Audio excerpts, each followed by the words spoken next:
Saudara, maka itu tanya kepada diri kita. Yang bisa membuat iblis kalah dan KO dan tidak berkutik dalam diri kita, kalau kita menyangkal diri. Kata membenci dalam ayat ini jangan diartikan kita benci mereka. Nah, contohnya kalau ada benci istri terus suruh cari lagi, kan bukan begitu maksudnya. Betul? Artinya Tuhan itu tetap lebih utama daripada apapun juga. Ini yang harus ada. Terus ayat 27.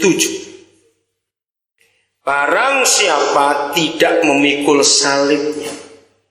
Ingat, bukan salib Tuhan Yesus, salib masing-masing kita. Dan mengikut aku. Saya ulangi.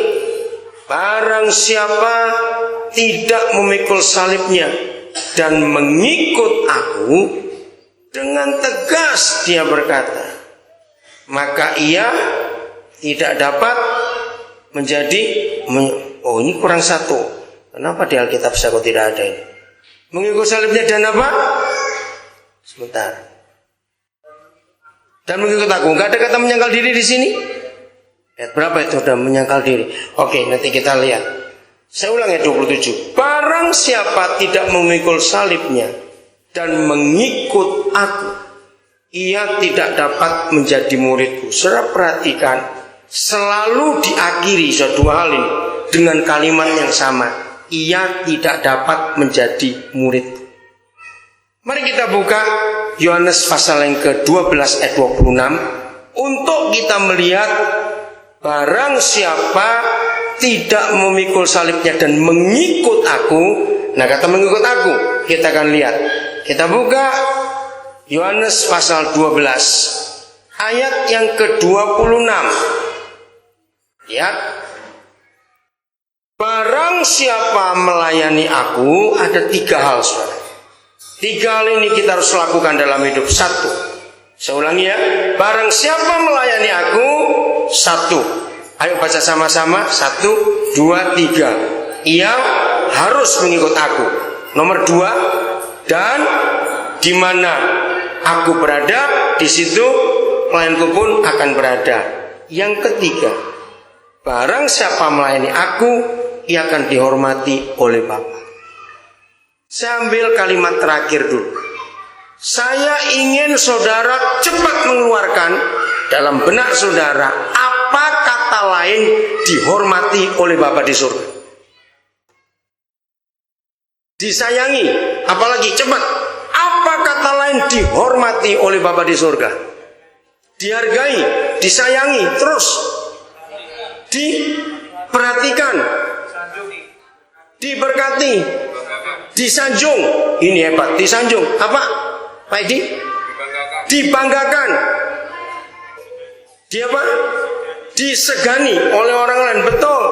Ada lagi satu. Dimuliakan. Saudara dengarkan. Ini luar biasa. Tapi sebelum hal ketiga itu terjadi, maka 2 hal pertama harus kita perhatikan. Saya akan balik dulu. Ini dalam pengalaman saya. Saudara, kemarin tanggal 26 saya mensyukuri pagi-pagi bangun, Toto Cik Luis cium saya, dia doakan saya. Saya nggak ngerti. Malamnya benar sudah ngomong-ngomong dengan Pak Iwan apa itu. Ternyata Cik Luis dia memberikan saya selamat karena tanggal 26 kemarin ini itu tepat 38 tahun saya jadi hamba Tuhan. Saya kaget didoakan pakai begitu Cik Luis. Saya bersyukur istri yang luar biasa itu. Nah, terus saudara Pauline dari Belanda, dia SMS sangat mengharukan. Waktu saya tunjukkan pada Pak Iwan yang dari Sydney itu, dia baca SMS Pauline, dia juga menangis. Nah, selama sekian lama saya melayani Tuhan, ternyata saya bisa menemukan ada begitu banyak model hamba Tuhan. Ya, lagi sekali lihat. Barang siapa melayani aku, nomor 1 apa tadi? Ia harus, kata harus itu penting. Harus apa? Mengikut aku. Yang kedua, di mana aku berada, di situ pelayanku akan berada. Nah, Maaf ya, saya akan ngomong. Ini dari pengalaman setelah sekian tahun jadi hamba Tuhan. Ternyata ada cukup banyak model hamba Tuhan. Ada hamba Tuhan yang hamba organisasi. Ya, coba saudara buka lagi Yohanes 12:26, bunyinya sama. Barang siapa melayani organisasi, ia harus ada di mana organisasinya ada. Dan barang siapa melayani organisasi, ia akan dihormati ketua sinodenya. Gampang bukan? Ya, itu masih lumayan. Yang kedua adalah hamba uang. Sama caranya baca. Barang siapa melayani uang, ia harus mengikut di mana uang itu ada. Anda? Dan barang siapa melayani uang, pasti dihormati setan. Baca aja baik-baik. Karena uang itu identik dengan si jahat, betul enggak? Nah, yang lebih repot, jangan tersinggung, saya cuma ngomong, adalah hamba istri. Tahu kata itu? Banyak yang nggak tahu. Saudara, saya punya banyak teman. Sebelum mereka menikah, pelayanannya luar biasa, sangat hebat. Tapi begitu menikah, salah kawin, langsung pelayanannya hancur. Karena istrinya. Nah, itulah model hamba yang takut istri. Karena apa? Sama. Barang siapa melayani istri, ia harus mengikut di mana istrinya ada. Dan ia akan dihormati oleh istrinya. Sungguh. Satu kali, salah seorang teman kami itu masih tahun 7 bulan lalu, Pak Ubacarawan yang jadi saksi betul. Teman ini kalau melayani saudara, kuasa mujizatnya luar biasa, sangat hebat. Dia kalau mendoakan orang, betul-betul kuasa itu nyata sekali. Suatu hari, tanpa tahu kapan pacarannya, itu buat kami semua kaget. Tanpa tahu. Suatu hari, tiba-tiba dia berkata, 2 minggu lagi saya akan menikah. Nah, kami semua satu tim kan kaget. Nggak tahu pacaran, nggak tahu menikah. Nah, ternyata dia sudah kenal lama dan pacaran lama. 4 hari sebelum menikah, istrinya Pak Ubacarawan itu mimpi. Mimpinya nggak enak sekali.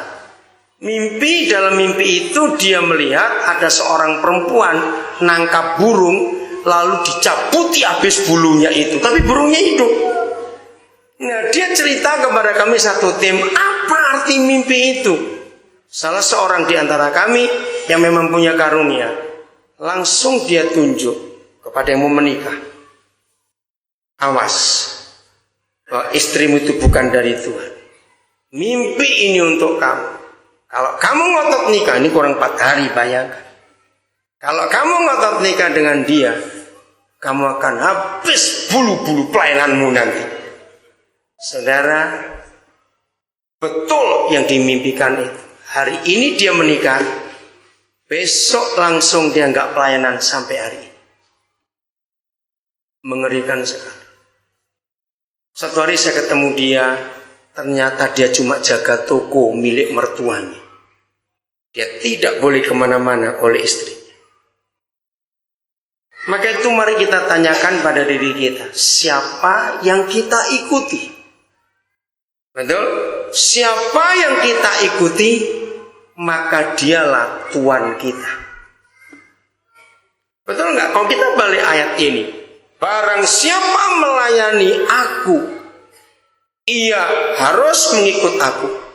Dan di mana aku berada, di situ pun pelayanku akan berada. Saya masih ingat salah seorang teman saya hamba Tuhan di Honolulu. Saya sering ketemu dia karena saya sering ke Honolulu sebelum saya ke Papua. Ketika dia dengar saya ambil putusan pindah ke Papua, saya masih ingat kata-kata itu. Dia berkata, bukankah itu satu kemunduran Pak Daniel? Kalau Bapak sudah tinggal di sini, toto pindah ke Papua, Kalau